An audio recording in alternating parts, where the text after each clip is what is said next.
Hello and welcome back to my channel, or if you're new here, hi. My name's Kayla and I'm autistic. Currently, I make videos related to my autism. I was recently diagnosed at age 31. I'm still pretty new in my autism journey and I'm still learning, still figuring things out. I'm making these videos as a way to help me process my own feelings and thoughts. It's been amazing to hear feedback and read some of the comments and see that there's a lot of you out there who relate to my experience, and it's been really fantastic. I try to upload a new video every couple of weeks, but it's hard with a now 9-month-old. I don't really know what to call these things. I listed them together because it made sense in my head. They're sort of social, weird, awkward things, kind of socially unaware issues. Most of these examples are from early childhood, a few from adulthood. The main gist of the list that I made is the inability for me to see the potential social consequences from these actions. Sprinkled in a little bit of my very literal thinking, as well as my black and white thinking. Without further ado, let's get into it. Number 1, I AWOL'd from preschool. I actually have a memory of this because it was so unusual. Most preschoolers don't escape preschool.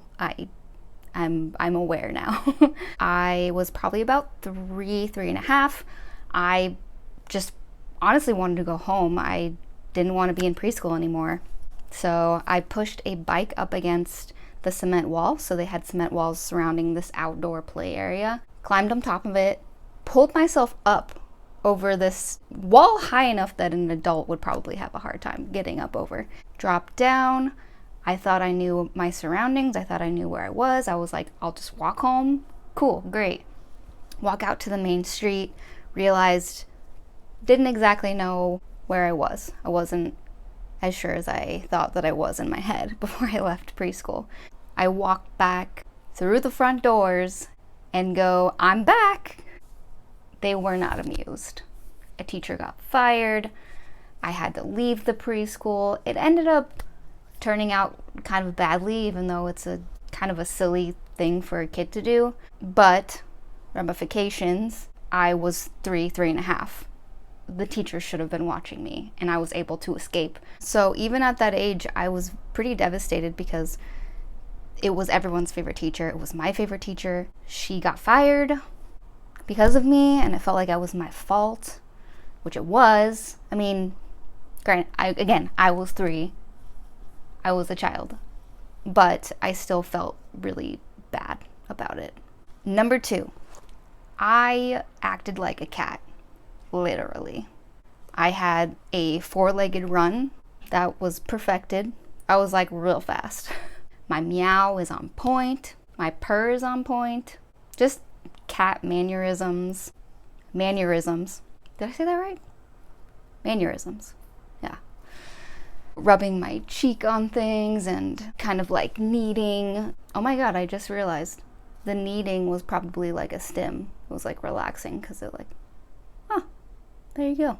Oh, and my favorite, hissing. My hiss is like, and I still actually do it sometimes. I would say involuntarily in the sense that it's like a response that I don't think about. Thankfully, I have friends now that understand me and they don't bat an eye. They don't think about it. They don't think twice about it. So find good friends that are okay with you hissing at them like a cat.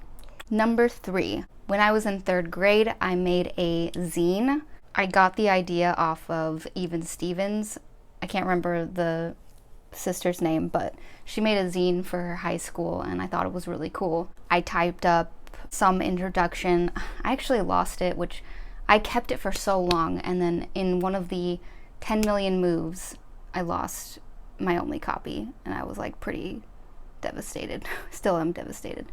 I wrote up a review of the lunch, a little joke about the principal.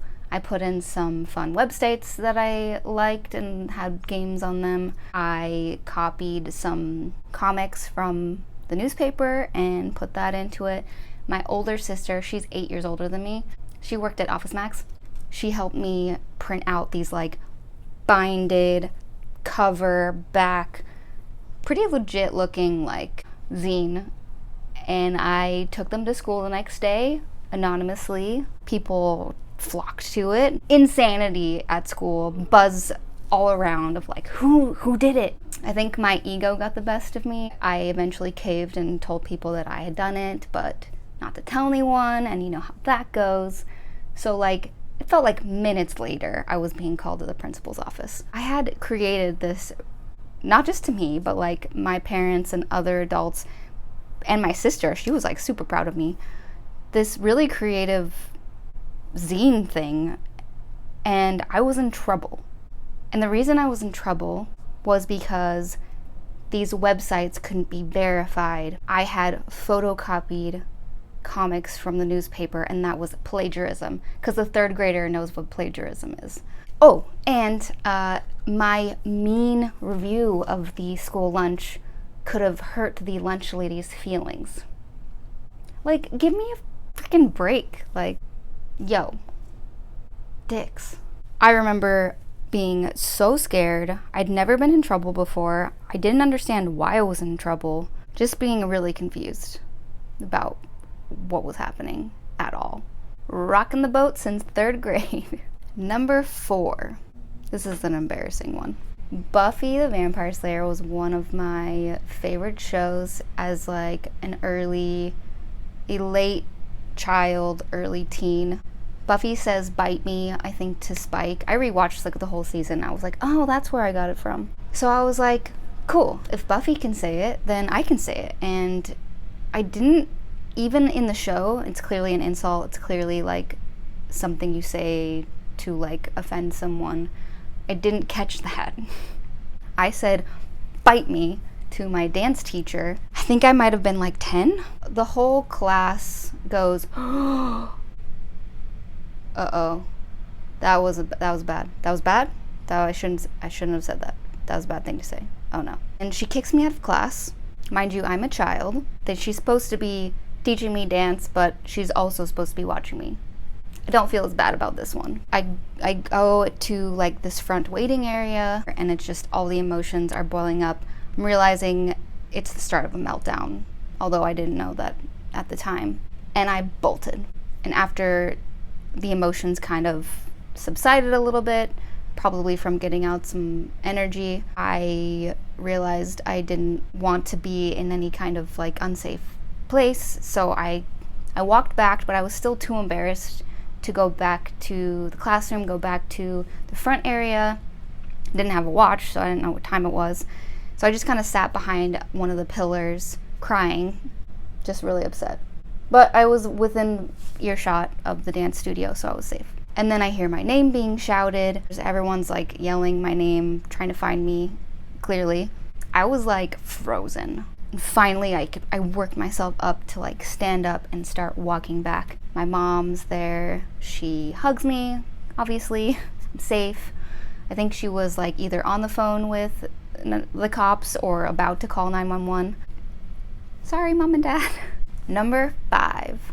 So this was probably 3rd or 4th grade as well. After DARE, if you remember DARE, 90s kids. What does that even stand for? Drugs, wait. Whatever it stands for, I'll look it up later. They gave out a information number to call to get anti-tobacco stuff. So like pamphlets, things to help you quit, blah, blah, blah. It was like this whole box you were gonna get. I called this number for a family member. I knew how bad tobacco was for you. And nicotine, it's addictive, it's bad, right? And I just wanted to help this family member quit their habit. What child thinks of that? An autistic one? I don't know. The person on the phone was so funny. They were like, how old are you? Probably like 8. And gave them my address, told them who it was for, and they probably just thought it was like the cutest thing. And sure enough, box showed up. That's what I gave this family member for Christmas. They said thank you, but I'm sure it was like really weird. Number 6, I would freak out anytime people stayed at our house, mostly family, and I had to give up my room. Ooh, hated it. Even though I had no choice, I would have to give up my room. I had to accept it. Still threw a little temper tantrum almost every time, even into late teens, adulthood. The thought of someone in my room not being able to go into my own space when I needed to, have my own space. Ugh. As an autistic kid, having someone invade your space and take over your like safe area has more an effect than like a neurotypical child. Number 7, Christmas. Hate it. I haven't got into this because it could be an entire video on its own. Absolutely loathe Christmas. Always have, still do. Did not like Santa Claus. Didn't like him one bit. Thought he was creepy as hell. Did not like the idea of a stranger coming into my house at all, even if they were giving me presents.